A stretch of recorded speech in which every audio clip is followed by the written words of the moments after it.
Hi and welcome to CBN4's News Today. I'm Marisa Stedman. In one of the big stories circulating the country today, the Prime Minister of Dominica, Honorable Roosevelt Scarrett, has appointed Member of Parliament for the Carthage constituency, Honorable Reginald Austrie, as the Deputy Prime Minister of Dominica. Austrie, who served as the then Minister of Housing, Lands and Water Resource Management, will now serve in the capacity of Deputy Prime Minister and Minister for Agriculture, Food and Fisheries. Scarrett says he believes that for matters of continuity and seamless transition in the day-to-day functioning of the government, there is a benefit at this time in naming a Deputy Prime Minister. He said the minister shall not only act as Prime Minister in his absence from the country, but shall also be tasked with several administrative functions in the harnessing and coordination of the various ministries. That individual, incidentally, shall also be assigned the all-important portfolio of agriculture, food and fisheries. Because just as housing will be overseen by me as head of government, I want also to send a strong and clear signal to the agricultural community that that sector will henceforth be overseen and spearheaded by none other than the new Deputy Prime Minister of the country. So yes, housing and agriculture shall be the two key pillars overseen by the two most senior members of the new look cabinet of Dominica. Austrie is a long-time serving minister and has also served in the capacity of acting Prime Minister on many occasions in the absence of our current Prime Minister, Honorable Roosevelt Scarrett. And in more news, Prime Minister of Dominica, Honorable Roosevelt Scarrett, announced on Tuesday in an address to the nation the inclusion of a relatively new face, new to the side of the government. The Prime Minister indicated that Honorable Joseph Isaac made known last week his decision to become an independent member of cabinet after he resigned from the United Workers' Party. New face, new to the side of government, that is. Honorable Joseph Isaac made known last week his decision to become an independent member of Parliament. I met with Honorable Isaac on my return to Dominica last Thursday, and I discussed with him and his delegation from the constituency of Roseau Central their plans and vision going forward. In my statement last Wednesday, I made known my intention to foster a meaningful working relationship with Honorable Isaac, as he had expressed a desire to adopt a more open and objective attitude and approach to the issue of governance in the country and the policies and programs of the government. Consequent upon our meeting last Thursday, and after consultation with senior members of the government and the governing Dominica Labour Party, I subsequently contacted Mr. Isaac and extended to him an invitation to serve in the government of Dominica in the capacity as a Minister of Government. Still on the hot topic of Joseph Isaac, the parliamentary representative for the Roseau Central constituency and now the Minister for Environment, Climate Resilience, Disaster Management and Urban Renewal. Earlier today, CBN4's reporter Fernie James visited the capital of Roseau in search of the public's view on the inclusion of Joseph Isaac in the new look cabinet of ministers. We all know that Isaac recently declared his decision to resign from the United Workers' Party. Isaac at that time indicated that he intends on being an independent candidate in the parliament. He also mentioned in his resignation statement his desire to work with the government. So let's go now to Fernie James to hear how the public reacts to Joseph Isaac being appointed a minister under the leadership of the Dominica Labour Party. Though it's not uncommon for politicians to switch party affiliations, the movement of former elected candidate of the United Workers' Party for the Roseau Central constituents, Joseph Isaac, has created a bittersweet atmosphere. Citizens of the Commonwealth of Dominica shared their views on the matter. I think right now is not the best time for him to do that, you know. I mean, seeing what the country going for right now, and seeing now, right now if the government, I mean, right now we have 19 ministers, and you know the country going for a crisis. I don't believe that he should make that move, you know. Do you think that will hinder development in the Roseau Central area? I don't think so. I mean, seeing that he was on the opposition side and he wasn't getting nothing, I don't think it's right now that they're going to get anything from that. He did a good choice because he was being voted in by the people, and then he has a right to take care of his people. So he's on the right track. So I honored him for that, and then he's a wonderful man. So thanks to him, and he's going to take care of his people that put him where he's there. Dominicans are very bought for money, and that's it. They're gullible. They don't understand the politics of life, so that's life. You cannot have development in Dominica without the opposition. They have to work side and side, coincide with you. When you put them away, you'll fall. And that's why Isaac and them get so gullible. They cannot understand Dominicans, and Dominicans don't understand even themselves. Judas. Joseph Isaac is benefiting already, that's all. He's reaping his benefits for his action. The major problem I have right now is the move across from saying that Isaac is moving across to be independent, and a couple of days after he joined the Labour Party, which is really selling out the people from Roseau constituency. He has no right to take the people's vote and move across. And you have to at least come to the people and ask the people their opinion, have a discussion with the constituents before taking that step. And I think that was a big sellout on Joseph's part, because I was one of the last persons that he spoke to in River Street, where he normally comes and have a little chat with us. And for myself, I was one of his little, what you call, strategists, you know what I mean, in techniques of how to really campaign and strategize in Roseau. And it was an insult that he spoke to me on the night before going down to wherever he went and have that press conference. And he did even tell me the audacity to tell me, well, he's going to do that, what he said he was going to do, you know what I mean? And it was a big sellout, sweetheart, to tell you the truth. It was a big sellout. And I think they themselves might have an issue with the intention of the sending up Robbie. I mean, what are you going to do with Robbie? And last night they were there celebrating in River Street, and there was no talk about Robbie that's supposed to be running for the central seat for the Labour Party. What are you going to do with Isaac after, you know, I mean, the year and a half is up and time to come to the general election? What is it going to be? Is it going to be Robbie? Is it going to be Isaac? And I think there should be, you know, I mean, some things have been said to the people, especially the Labourites itself in Roseau, who are they going to be, who their rightly representative is right now, you know what I mean? That's all I have to say on this for now.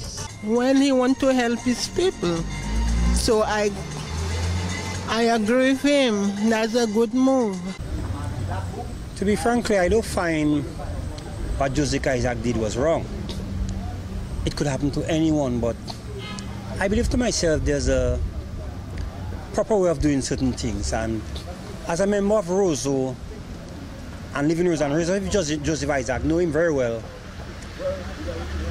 I believe, you know, he do it for his reasons, but he owe the people that put him there a public apology. At least we do, you know, we deserve that much, but I wish him all the best in what he did. I wish him all the best. I have no grudge against him. If I have to support him in certain things, I will. But I believe, you know, he could do it in a more better way. That's the only thing I have to say. CBN4 also met with a member of the United Workers' Party, but we will bring you that clip right after this break.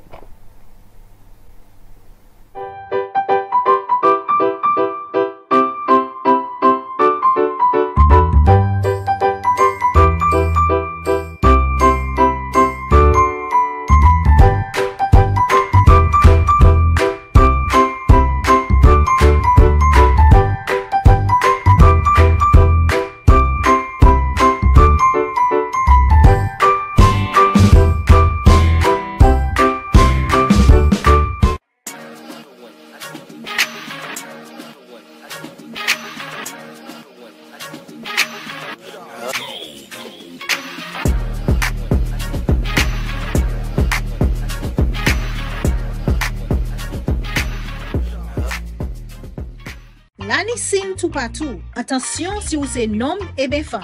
Visitez place santé pour examiner corps. Ça c'est un nid pour yo ouais si l'année pièce moun au lion qui ni maladie TB et bien maladie sexuelle. En compagnie moun qui ni maladie HIV P ni TB aussi. Savent qui l'année guérison pour TB. Ou ça vivre en bonne santé même si ou ni maladie HIV. Parlez by docteur. Prends responsabilité. Aidez du bout de si maladie TB et HIV. Ou agir tout le monde pour examiner corps yo.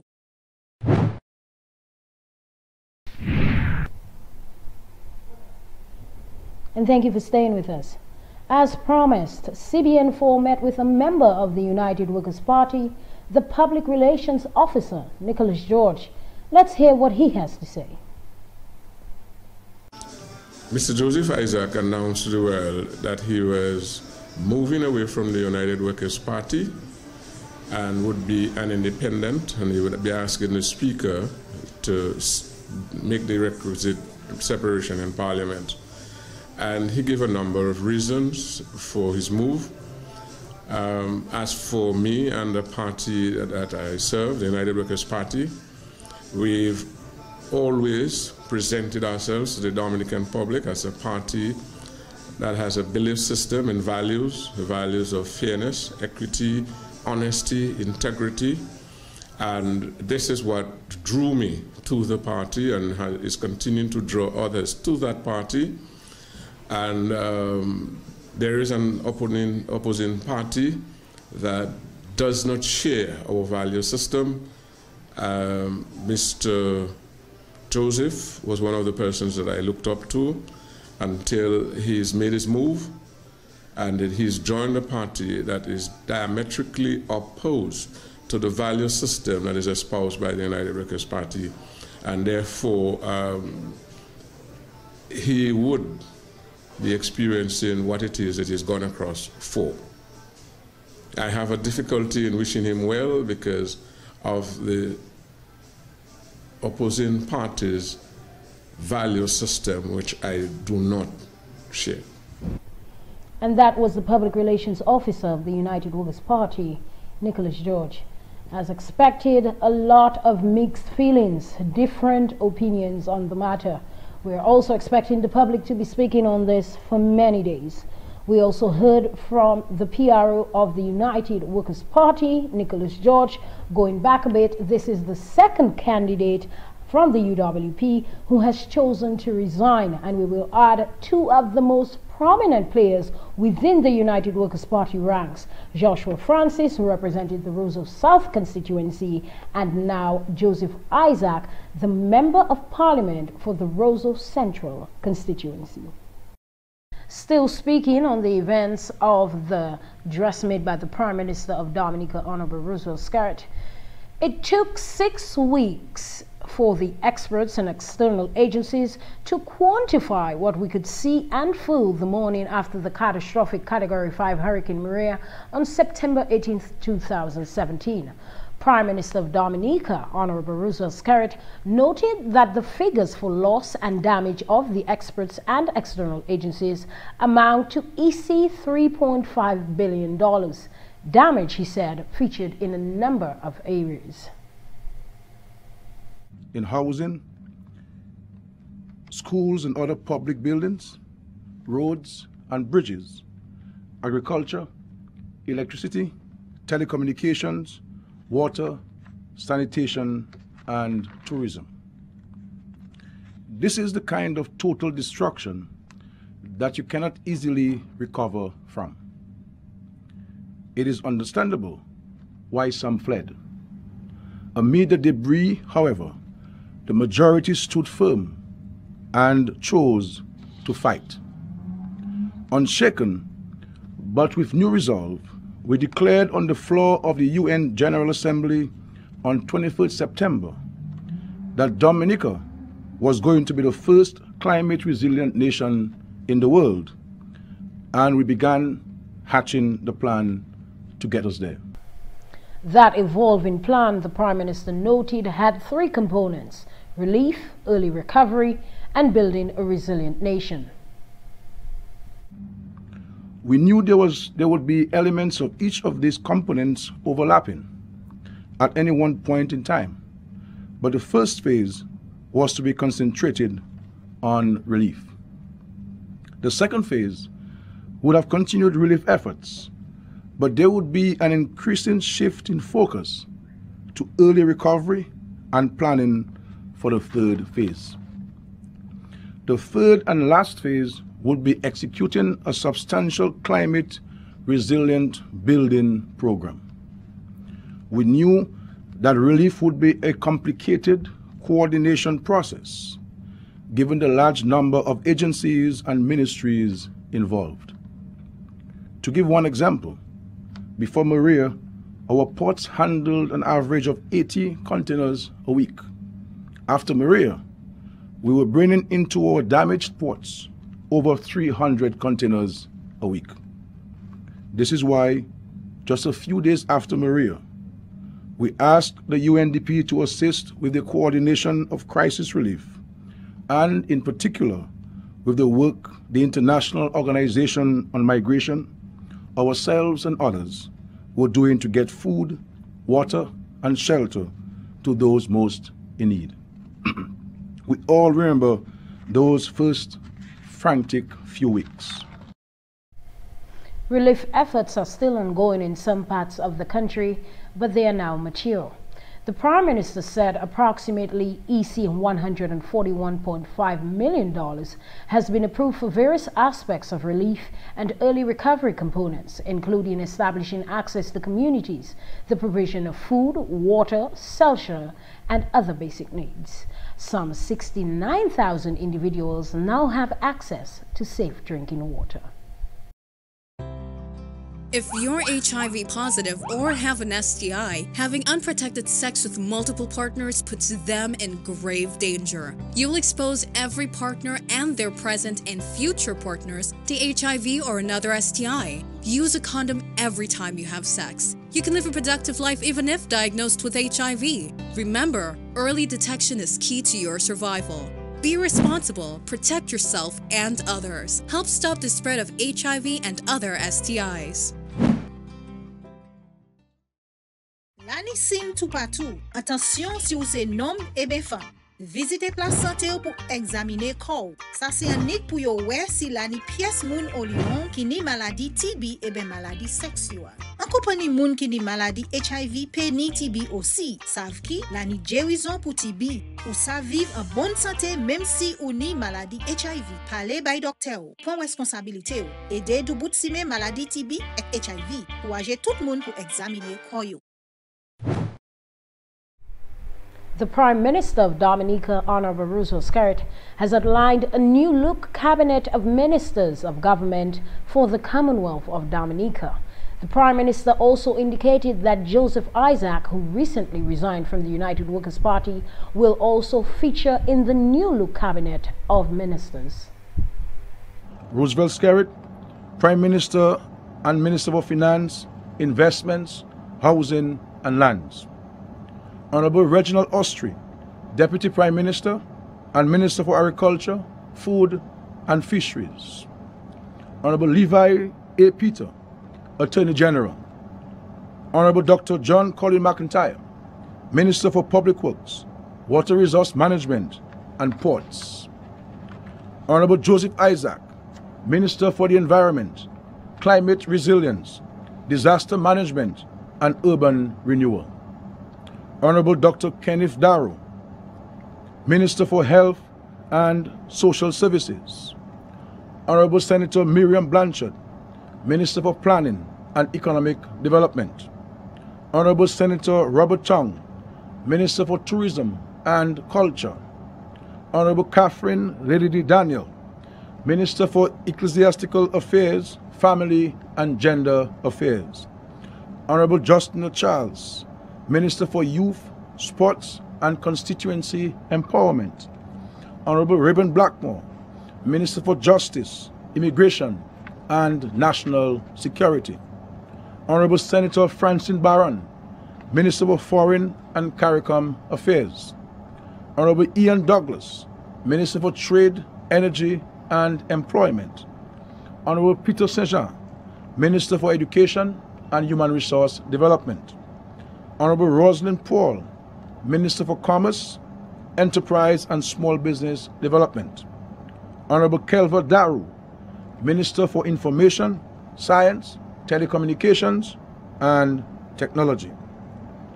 Honorable Cassius Daru, Minister for Kalinago Affairs. Honorable Johnson Drygo, Minister in the Ministry of Housing and Lands. Honorable Ivor Stevenson, Parliamentary Secretary in the Ministry of Health and Social Services. In other news, as announced earlier this year, the Prime Minister noted that he is pleased to report that the draft bill for the establishment of the Rapid Response Social Recovery Agency will be tabled at the next sitting of Parliament.